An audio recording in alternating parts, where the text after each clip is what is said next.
Sa dalawang hakbang ay nasa tabi niya si Jake. Kinuha sa mga kamay niya ang kutsarita. Inakay siya nito paupo sa coffee table. Ang katawan nitong nakadikit sa kanya sing-init ng apoy sa kalan. And they both stiffened as their bodies touched. Si Jake ang unang lumayo. "I sure can make you a good cup of coffee, promise," he whispered hoarsely. Tenderness and the shards showed in his eyes. "Now be a good girl and watch me make us my own variation of coffee." And she sat there speechless and mesmerized, watching him like crazy habang ginagawa ang ipinangakong masarap na kami. She was fascinated by the movement of muscle on his arms as he mixed coffee. Chocolate powder, little sugar and milk in a mug and beat it with a fork na tila ba itlog ang naroroon. She smiled sheepishly as her habang ginagawa iyon. Pagkatapos sinalin sa dalawang tasa, binuhusan ng mainit na tubig at hinalo. "Your cappuccino, Madam Sil." He grinned habang inilagay sa harapan niya ang bubbling coffee. "Fascinating." Sa wakas ay may tinig na lumabas sa bibig niya. "Tikman mo," he urged. "Dahan-dahan you'll scald your tongue." Babala nito nang dalhin niya sa bibig ang tasa ng kape. Unethically blow it and sip a little. Perfect. I can never duplicate this, Jake." Tumingala siya dito.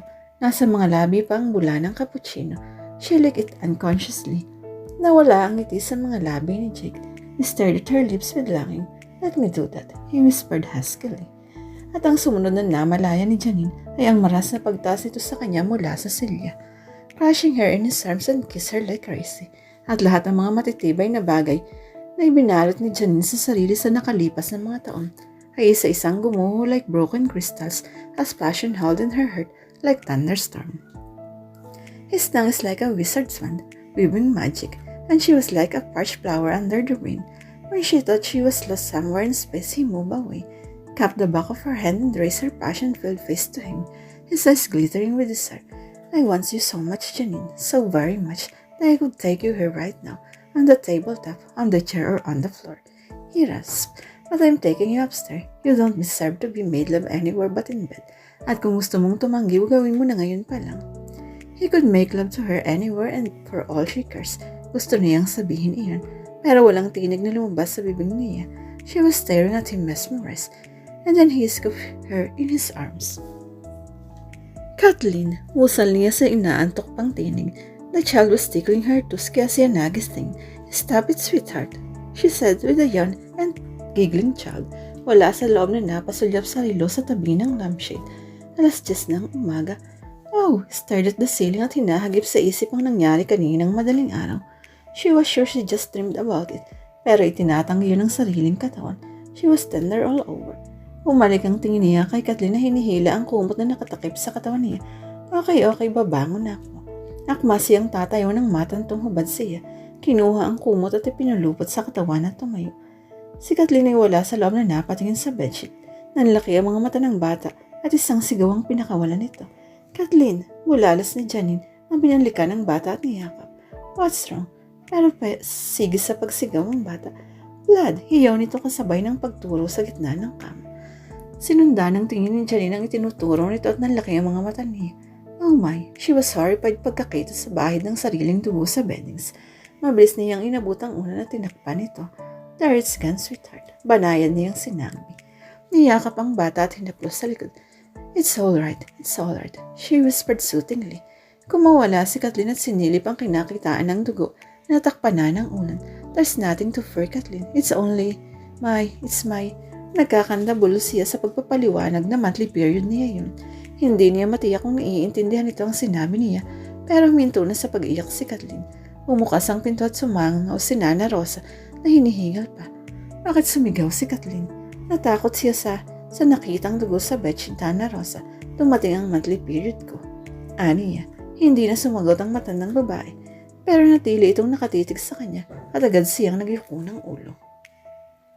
"Halika na, Kathleen, at magbibihis pa si Janine." Aya nito sa bata na sumunod naman. Napaungol si Janine nang makalabas ang dalawa.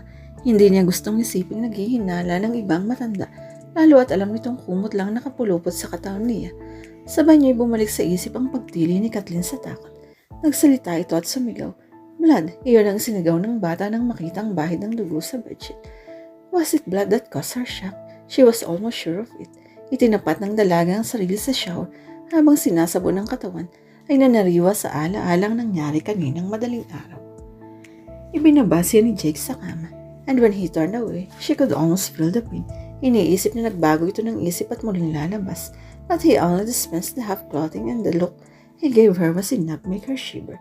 In seconds he stood naked before her, and she was stunned by his magnificence. Slowly Jake joined her again and kissed her. The kiss was devastating, and he was still kissing her while he drew up her pajama top. Pagkatapos ay yung pang-iba, all the time his hand were touching his thighs, her waist na parang sinusukat ito, then her breast. Jake ended the kiss and threw lamp lit room. He stared at the beautiful body. Lovely, he whispered. When had you grown so beautifully? She was alluring but never considered her beautiful until now. The feeling he knew 5 years ago is now a priceless mirror. But how many men have ridden this beautiful mirror? Tumiim ang mukha nito sa kaisipang iyon, and the thought of leaving the room as fast as he could enter his mind. It was the sound of her voice that changed his mind. Jake, her voice is husky curse. This arm made her eyes sparkle like starshine. Her lips moist and tender from his kisses. Tell me to it. He hungered for her, yearned for her, and wanted her. Bumaba ito sa tabi ni Janine, roughly lifted her head. Did you take all this mint to bed, Janine? His voice chilly, and it cut her like a knife. So, yun ang iniisip nito habang tinititigan siya at gusto niyang sumigaw sa galit at sampalin ng lalaking ito. But her yearning for him was so strong, it override her anger. She didn't plan for this moment to happen, at lalong hindi siya papayag na mauwi sa walang sandaling ito. Ngayon niya pinagpapasalamat ang tawag ni Atty. Aguado sa konda niya nang handa na niyang ibigay ang sarili kay Matthew. Itinaas niya ang mukha kay Jake. Hindi iniinda ang sakit ng pagkakahawak nito sa likod ng ulo niya. His hands tightly grasping her hair na kahit sa kaiksian ay nagawa nitong ipulupot sa mga daliri. Wala kang karapatang tanungin ako ng ganyan, Jake. She whispered the accusation softly, so softly that it sounded like a curse kaysa sa akusasyon. Then her eyes challenged him as she spoke again in a above whisper. Why don't you find out for yours? His mouth came down and crushed her lips in a fiery kiss that should have scared her. It didn't. Instead, it ignited fire, raging fire na kahit marahil bagyo ay hindi kayang pugnawin. She moaned in her throat as she received the maddening thrust of his tongue as his head kneaded and cupped her breast one after the other. Muli ay iniwan ni Jake ang mga labi niya, but bent down to her neck and straight to her breast. Was his indecisiveness on his part? Janine thought habang sa palagay niya hindi malaman ni Jake kung ano ang unang gagawin. He was kneading her breast with his hand one moment, then circling with his tongue the next, cruising with his teeth again, and finally sucking. Indecisive or what, pinigil niyang mapasigaw as the gentle torment became unbearable. Then his hand strayed farther down to the middle of her tights that she bit her lips painfully so as not to shout out wanton encouragements.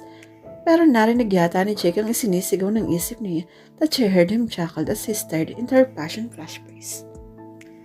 So classy to the end, he whispered, it wouldn't make you less the woman you are kung sasabihin mo sa akin ang gusto mong gawin ko, Janine. Don't suppress your moans and cries, darling. Only the morning birds can hear us. Gusto kong makita ang totoong Janine, the socialite and the model. Then he kissed the sensitive part of her ear and whispered something very erotic that she was sure would never find its way to print. Were you scandalized, my darling? Patuloy ni Jake just as the sun continued tormenting her that she reached the arc for them. Damn this man. Your eyes spark angry ecstasy, baby, Jake said in a rough voice. Then she sucked her breath and cried out his name as the sun strayed deeper. The grin was gone from his face instantly. Yes, darling, he urged earnestly. I love to hear you shout and cry and moan. Then he poised above her, held her hips firmly against him, and gave her a pierced thrust, and he expected Janine to shout with ecstasy. Hindi nito narinig ang inaasahan. Janine literally stopped breathing and thought she was being torn apart. Nang sandaling huminto si Jake, ay mabilis niyang pinuno ng hangin ang dibdib and ignored the discomfort. She was so hot and she arched her body and knees. Gusto niyang maramdamang muli ang init na simulan nito. She craved for something and she knew what it was. It happened once in the middle, long time ago. Though never like this, this will be the fulfillment. Jake drew deeply once again and again that it was over at ibinagsak ang sarili sa dibdib niya. Oh, she wanted to cry out in frustration. She felt his lips on the hollow of her neck, his hand clasping the back of her head gently. Then he whispered, still catching his breath, I'm sorry, I had to. If he didn't hurry, he wouldn't tear her apart, and he wouldn't be able to give her what she craved for. I wasn't before just, and I've been, he forced a smile. I'll make it a promise. Give me a minute to regain my strength back. Tinupad ni Jake ang pangako. The first one was tender and gentle na gusto niyang umiyak as she reached the heights. Sa pangalawa ay pinakita niya sa kanya what power meant. The power he held over her. She purred, she rose, she pleaded shamelessly. Jake the master and she was the slave, and he was taming her as she gave her that endless spasm. Things would have been perfect kung hindi dahil sa hindi niya maunawa ang anyo nito pagkatapos. Gone was the tenderness he showed hours ago. His face grim as he stared back at her. Pagkatapos ay humugod ang butong hininga ang dinampot ang jeans at twitch sa sahig. Babalik na ako sa silid ko bago magising si Kathleen. Hindi niya matandaan kung paano siya nakatulog, pero isa ang natandaan niya. She cried a river bago siya tulog yung nahulog sa antok. Gising ka pa? Tanong ni Jake sa kanya nang makitang nasa sala siya at nakaupo. 10:00 na ng gabi. Gusto kitang makausap. Umiwas ito ng tingin. If it's about what happened hindi. Agap niya, trying to control the flower inside her. Wala siyang inaasahang ano pa man sa nangyari sa kanila. Ginusto niya iyon, but he could have shown a little tenderness. Gusto po mong ipakipag-usap ang tungkol kay Kathleen, but I guess you want to eat first. Kumain na ako kina Greg. Ano yung tungkol kay Kathleen? She took a deep breath. Nagsalita siya kanina. Ano? He turned sharply and she saw a flicker of hope in his eyes. Pero hindi na naulit-uli. She said softly. Tumalikod dahil hindi niya gustong makita ang kabiguang hahalili sa mga mata nito. But she said a word and it's blood. Blood?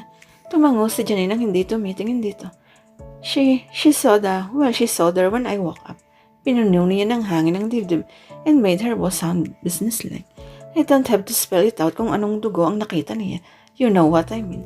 Tumili siya at sinigaw niya ang salitang blood. Ilang sandali rin bago ko siya napakalma.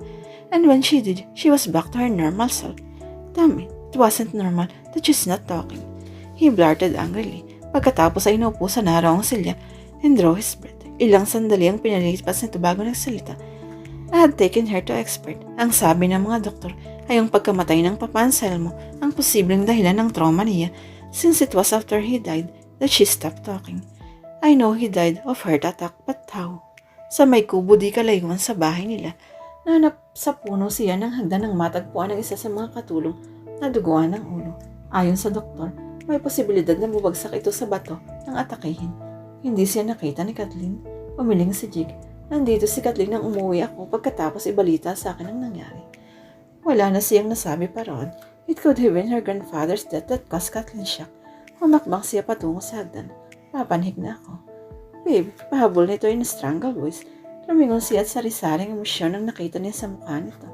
Regret, guilt, confusion, o kung anumang hindi niya mabigyang pangalan ang nangyari sa atin kanina. Forget it. She hissed. Damn him for showing remorse pagkatapos ng mga endearment at sweet nating ibulong ito sa kanya kaninang madaling araw while he took advantage of her body. Hypocrite. Mas di hamak na straightforward si Matthew than this so-called old-fashioned man that she fell so in love with helplessly. Right, galit nitong ganti. Isa na naman sa passing interlude mo, lamang ay isa kang malaking palaisipan Janine del Castillo. Laman ng society column ang mukha mo sa nakalipas na 3 taon after you came back from the state. Bawat okasyon ay iba't ibang boyfriend na pinakikilala mo. How come you were still untouched until this morning? Ano ang nangyari nung gabing dumating ako sa pan mo?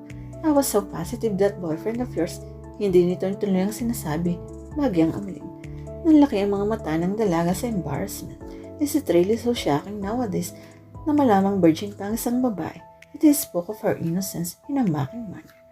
I know you were a virgin when I first met you, pero hindi ko inaasahang ganun ka pa rin hanggang ngayon. I wouldn't really be so surprised kung malamig ka, but you're as hot as a coal Janine. Desire flickered in his eyes again na humalo sa galit na nasa mga mata nito. I will not stand here and listen to her insult. Akma siyang papanhik ng muli nang magsalita si Jake. I really wish to hell you hadn't come back, Janine. You will be hurting my daughter in the process at hindi kita mapapatawad sa gagawin mo sa isang walang malay na bata. Nag-echo ang tinig nito sa buong kabahayan na nagpalingon kay Janine. Her spurs enraging. No matter what you thought of me, I will never hurt my own. Damn you, Jake. Not in physical sense, pero hindi mo ba nakikita na malapit sa iyong bata? Ano sa palagay mo ang mararamdaman ni Kathleen sa sandaling bumalik ka na sa Maynila? Ani Jake sa tinig na puno ng akusasyon, and was it bitterness? No, she just imagined it. Hindi agad siya nakaapuhap ng isasagot doon. Muling naguluhan. Maaaring may basehan ng akusasyon ito, Pero ba kailangang masisi sa kanya iyon? I could always ask for her to come to Manila for, oh yeah, to yan ito. Send the chauffeur and spend a day or two with you in Manila or take her to America. Show her the world and buy her all the things your money can buy. Hindi ako papayag na gawin mo sa anak ko iyon. Kung ano man ang sasabihin ni Janine na napigil sa biglang pag-iyak ni Kathleen sa may itaas na hagdan, marahil nagising sa pagtatalo nila.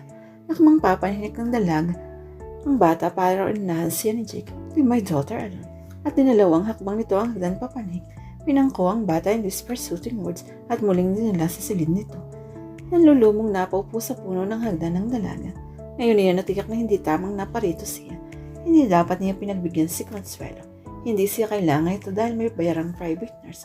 At lalong hindi siya kailangan ni Kathleen. Tama si Jake. Sasaktan lang niya ang bata pag alis niya.